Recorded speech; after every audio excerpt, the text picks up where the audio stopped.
پاکستان میں طلاق کی بڑھتی ہوئی شرح نے جہاں خاندانوں میں نفرت کے بیج بوئے ہیں، وہاں اس معاشرتی برائی کا سب سے زیادہ شکار وہ بچے ہوتے ہیں جو والدین کی علیحدگی کے بعد حوالگی کے مقدمات کا سامنا کرتے ہیں۔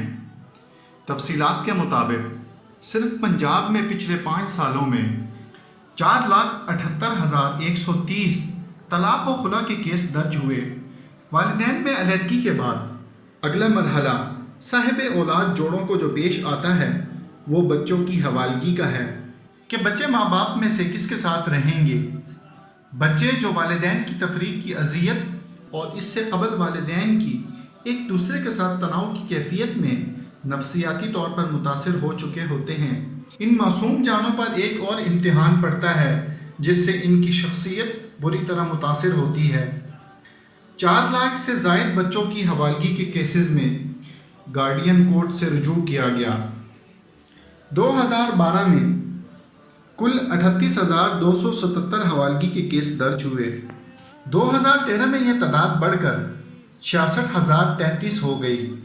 2014 میں حوالگی کے کیسز کی تعداد 69,829 ہو گئی اور 2015 میں یہ تعداد 99,850 رہی، جبکہ 2016 میں ہوش ربا اضافے کے ساتھ 97,313 ہو گئی۔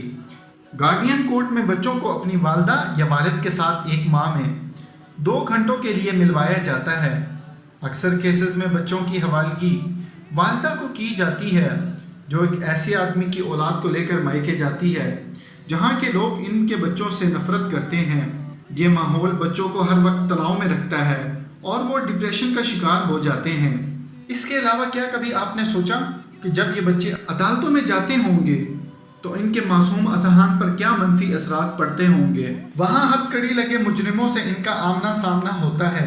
کیا کبھی علیحدگی اختیار کرنے والے والدین نے یہ سوچا کہ وہ خود تو اپنی انا کی تسکین کر لیتے ہیں لیکن بچوں کی شخصیت کو جب ان کی گروتھ کا زمانہ ہوتا ہے میں شکست و ریغ سے دوچار کر دیتے ہیں؟